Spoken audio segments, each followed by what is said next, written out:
Christian parenting. Support for Paradox comes from the Timothy Center, your online counseling center, no matter where you live. The Timothy Center is a faith-based counseling center in Austin, Texas, offering online teletherapy for those that live in Texas but outside the Austin area. If you have questions and would like to consult with Jimmy, Josh, or one of their licensed professionals, visit them at timothycenter.com.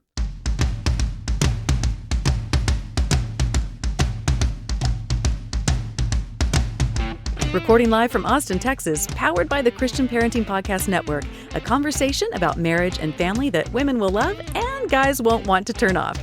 Doctors Jimmy Myers and Josh Myers are a paradox.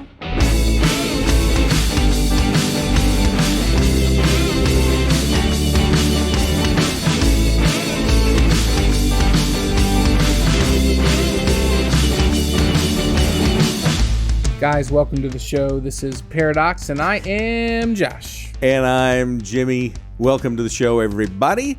Good day in Austin, Texas, in the ATX. It's about 145 You're degrees. flapping your mouth, and you're not saying really anything. Yeah, I'm stretching until someone in the studio turns off the sound on their phone, and we stop getting the tinkling of bells.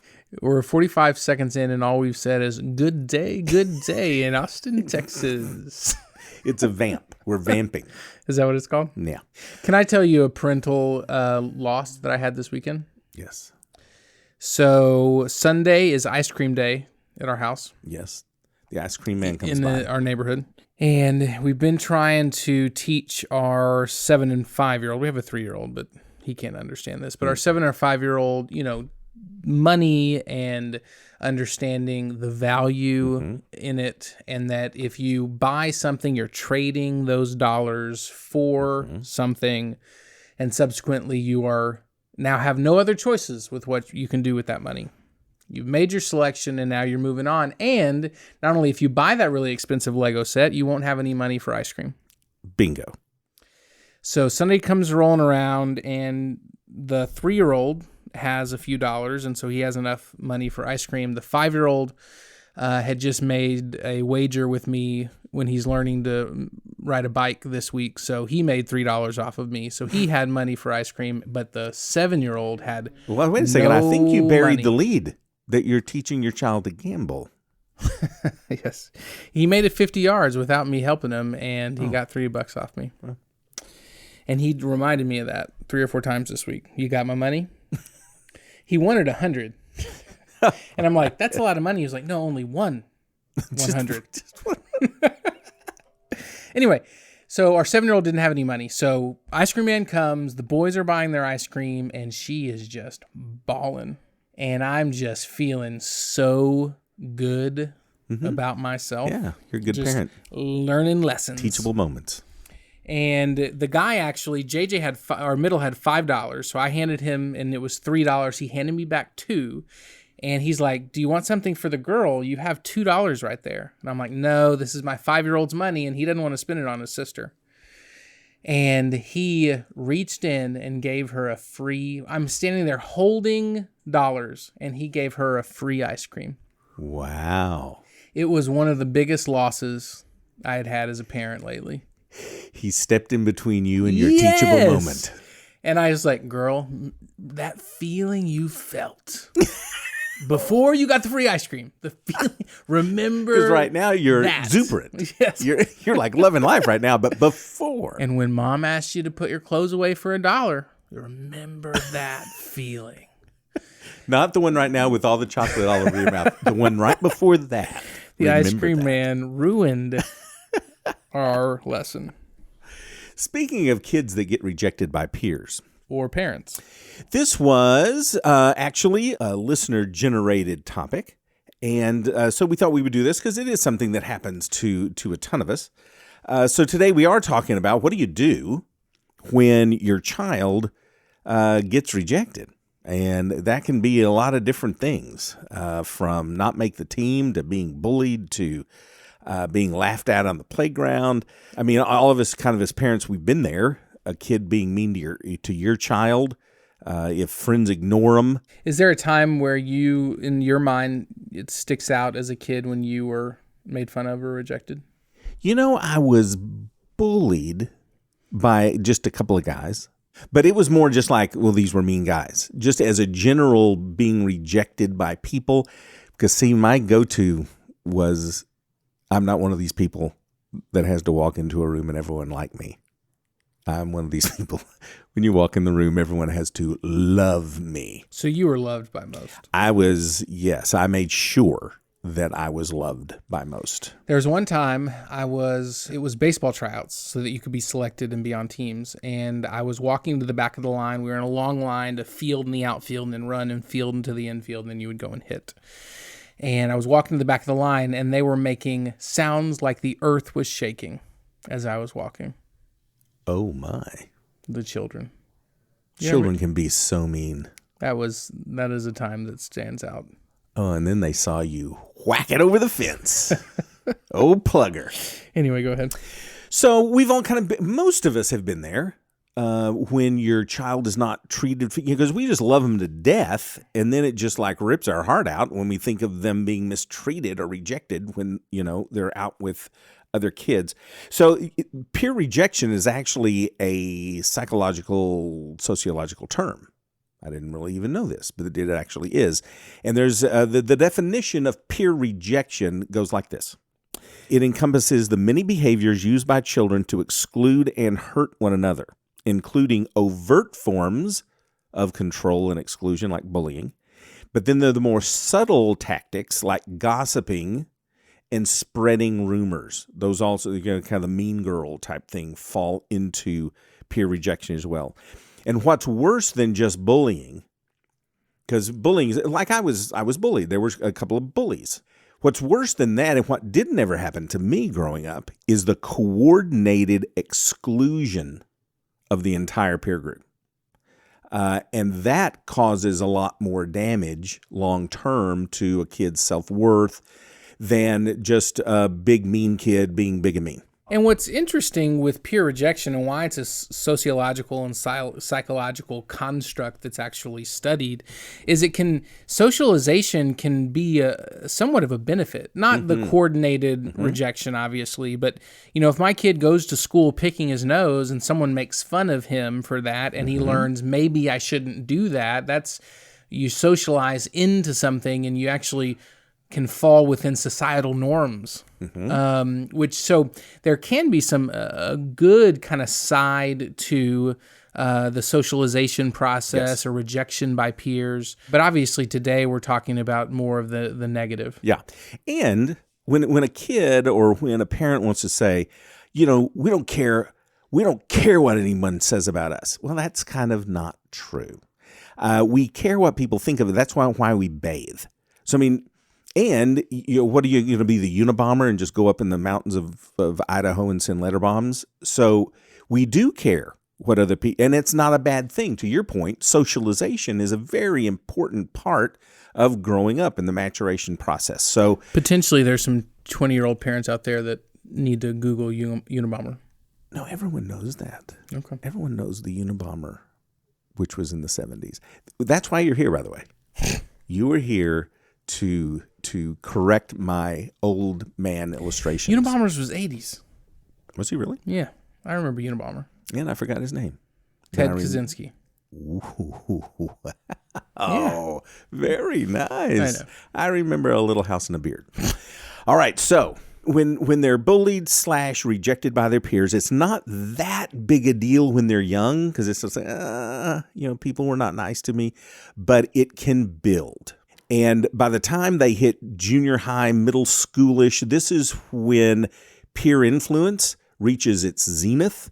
And now all of a sudden there was David Elkind wrote the classic book, All Grown Up and No Place to Go.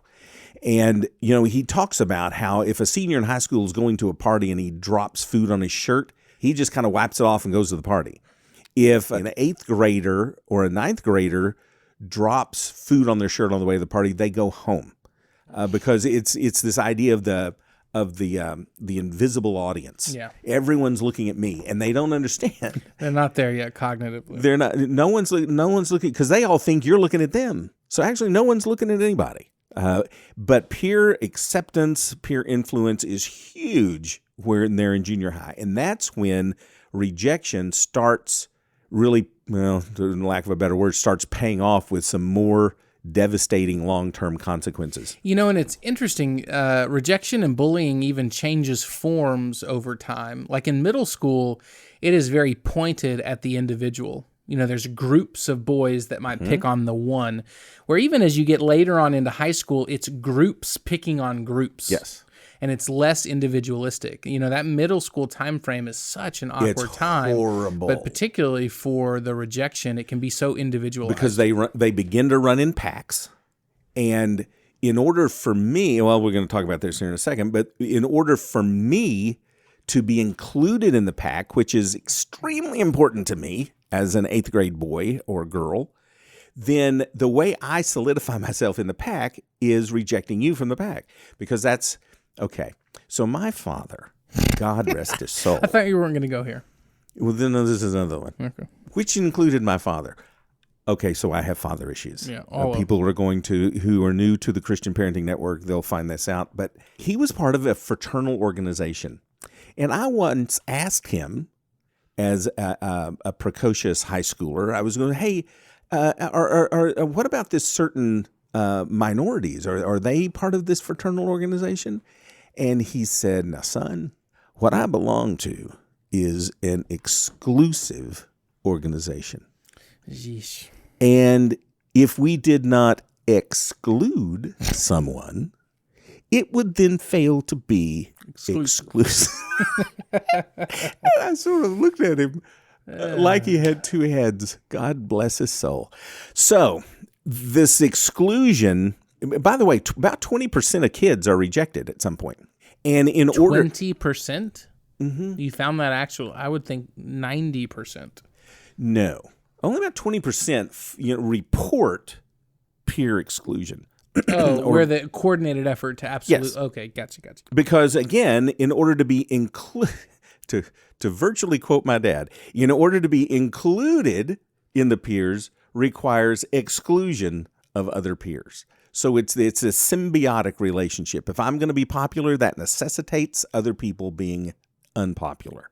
So here are the consequences of this. In the short term, our kids, if they're rejected by peers, they can experience loneliness, begin having low self-worth. Why is it that these kids don't like me? And also they can begin to develop social anxiety. If I walk in, if I feel like when I show up, I'm going to be disliked and made fun of, then the longer that happens, the more it starts to change. If they're exposed to that consistently, frequently over a long duration, then I get older expecting people not to like me. And so it really begins to carve out those neural pathways that cause us to be different for the rest of our lives. So the long-term consequences, and this is where of peer rejection, and this is where it gets a little bit scary. A pattern of peer rejection. Yes, over the long term. Poor academic performance, school dropout, juvenile delinquency, criminal behavior, mental health problems. So it's not anything to be sneezed at when our kids experience this. It is something that we need to address and not just, as we'll talk about here in a minute, dismiss them. Because if they remain being rejected by peers, then it could have absolutely long-term, really negative consequences.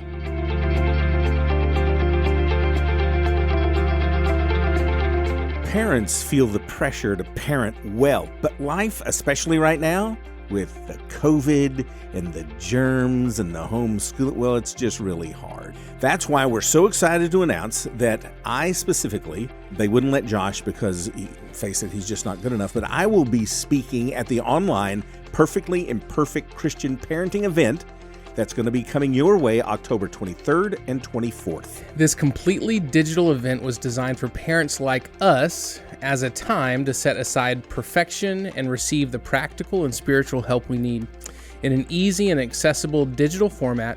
And we're so excited to, or at least Jimmy is, excited to be speaking at this event. The goal is to help you check perfection at the door and become the perfectly imperfect parent God has called you to be. Okay, so what I'm going to be speaking about specifically, The title is The Forbidden Pandemic, and how it's time we begin talking about the rampant addiction to high-speed internet pornography. Now then, before you go, that's gross, and you wouldn't catch me within 10 miles of that topic.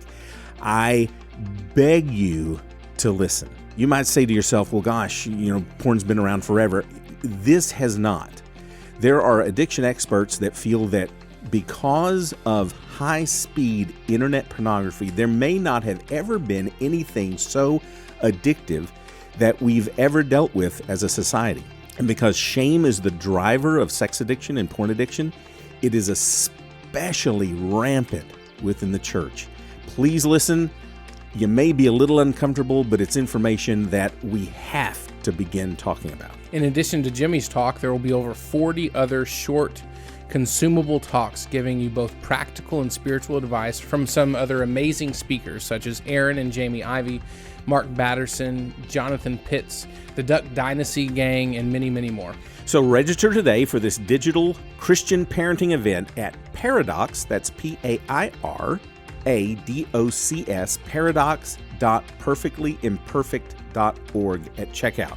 You'll also find a link to the event in our show notes. Again, register today at paradox.perfectlyimperfect.org. We look forward to seeing you there. So I think one thing that we have to start young, teaching, preaching, modeling to our children, and it might be lesson 1 when it comes to this rejection by peers. It's the first lesson I go over. If we have like a spectrum kid and I'm working on some socialization with him, one of the first things is you've got to know and accept and be okay with you're not going to like everybody and not everybody's going to like you. Yes. And that's a foundational social truism that our children have to be aware of. So even in early ages, when they kind of get made fun of, kind of working that truth. And so when they're then in middle school and maybe experience this, it's not as... Those are just those people that don't like shattering. me. Right. It's not going to like, it's going to be, it's not, they're never going to feel like they're eating candies when they're rejected by it. It's never going to be a positive, but maybe you can minimize the bottom out if they just from an early age understand not everybody's going to like them. By the way. And by the way, Susie down the street that you kind of get annoyed at, you're not going to like everybody either. And that's okay. Do you know when I learned that? I was 29 years old. Last year. Okay. I was a youth minister. My life depended on people liking me. Well, my job did, because if people liked me, then people showed up and the numbers mean something. And if there was a parent or if there was a whatever that had a problem with me, it just ruined my day. It ruined my outlook on everything. It's like, what in the world? I'm trying so hard for everyone to love me. What is wrong with you? It would really upset me if someone was upset with me. And I was about 30 years old when it dawned on me that truth. There are just going to be some people. Was it an event at 29? Yeah. Involved a deacon. And I'll kind of leave it there. Say no more. So, yeah, I learned that it was just like, and this weight was sort of lifted from my shoulders. I try to be nice and polite, and I want people to like. That's what you tell people all the time. It's great to want people to like you. It's not good to need people to like you. And so I learned that, but I learned it at a much later date, that there's just going to be those people. That they just don't like the color of your hair or whatever, and they're not going to like you. Okay, solutions. Real quickly. First, you want to validate, not minimize their feelings. Don't minimize, that's silly. No, do that, because what they're feeling is real. And if they come to you and they say, hey, I feel this way, the last thing you want to do is just dismiss it and minimize their feelings. This is just your 7th grade boyfriend. Exactly. Get over it. Because there's an old saying that, puppy love is very real to the puppies involved. And it's the same here. These feelings are very, very real to the child experiencing it. Now, that doesn't mean that we don't need to work to give them a bigger perspective, that sort of thing. But we want to validate how they're feeling. Number 2, are there, i.e., picking your nose and eating your boogers, are there problem behaviors that need to be corrected? Is that what the deacon had a problem with you at 29? Yes, it just killed me. So, when we need to look, is your kid young and still sucking his thumb, even though he's in elementary school now? That could cause some concerns. So we need to look and see, are there some things that we could do? Could we work on, number 3, could we work on social skills? Are there some social skills that need to be worked on? Instead of just going, he's shy. He's like a little Myrtle the turtle. No. Let's not do that. Let's teach them. Sometimes they're not good at social skills because they just don't know necessarily what to do. So we need to be proactive and don't assume that they're just going to grow out of this. And man, these are the kids that play video games all day long. All day. And so don't let them hide. They're simply trying to pull away from life. Because if I run a war clan and my war clan has all these people in it and I am the Thormonger and everyone loves how I play this game and they want to be in my war clan because I'm so good at this game. Because you're the Thormonger? I don't like to brag. Isn't it the whore? Can we say that? No. Monger? No. Beep that out. Thor was like... It's the Thormonger? Thor is like this, the god of thunder or whatever. Yeah. I'm making something up, Josh. Just roll with it. I don't know. But he's good at it. So why wouldn't he rather spend hours a day in this environment where he walks on water, where he's extremely popular? At school, he's not popular. At school, he's made fun of. He doesn't socialize well. He doesn't play football. So, of course, he's going to want to spend all of his time in Cyberland. And you can't let him. No. You got to develop outside of a screen hobbies. Yes. And I would also say that there's only a 6-year period where it matters how much you lift weights and how far you can throw a ball. Correct.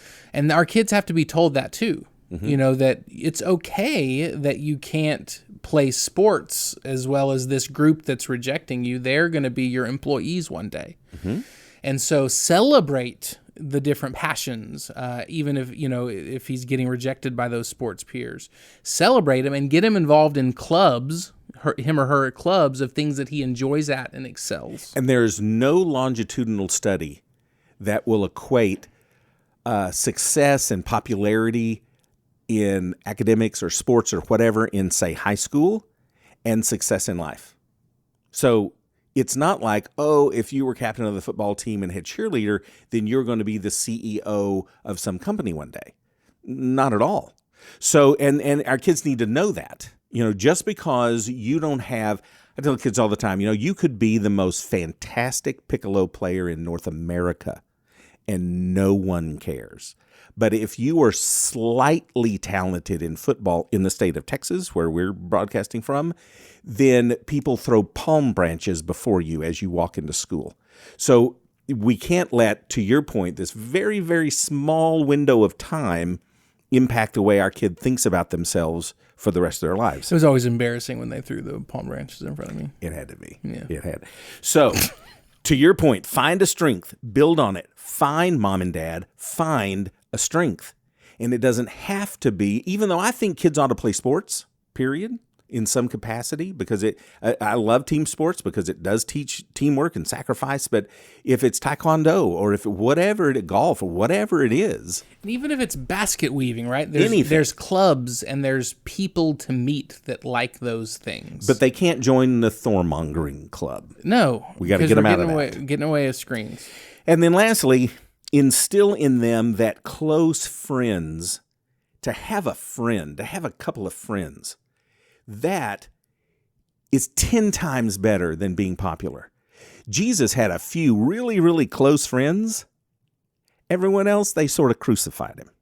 So emphasize that having a friend is so much more, because popularity is cotton candy. Those people don't even like each other. I mean, they're competing against each other, and they call themselves friends. I mean, it's a lot of psychoed maybe some of the practical things, or find something that he or she excels at and get him involved in a club or a group that meets face to face, and he can meet some people that also like his or her similar interests. But that's really the only practical. A lot of it is educational, trying to get them to think correctly about this, and it's allowing the feelings of rejection to happen without the feelings of hopelessness. Yeah. And so it's being there for them, allowing the feelings, educating them on how to think about this, and trying to get them one or two close friends that might have similar interests. And one of the And it's practical surviving. just get through it. Yeah, Just get through it. because once they're adults, they're going to meet people that like And they're gonna be similar fine. interests. Yeah. And one of the practical thing is service.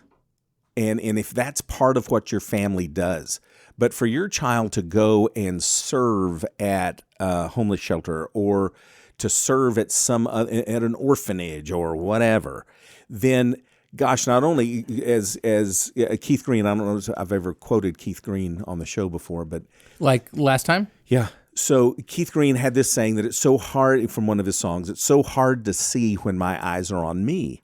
And so doing things that get our children's eyes off of themselves and onto other people that are in need, are more needy than they are, that are suffering more than they are suffering, and that they can help. They can do something to help them.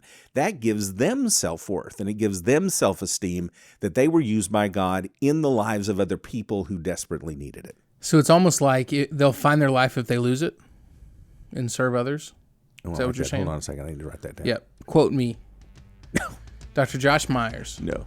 Either Totally Campolo, Keith Green, or me. I like quoting me. If you want more information about this episode, then you can go to our website, paradoxpodcast.com. You can also find us on christianparenting.org. You can find all of our previous episodes wherever you find your podcasts, your pods. Your pods. Your casts. You can also find us on our socials at our website as well. We appreciate you guys for listening. We would love if you shared it, and we'll see you next week. See ya.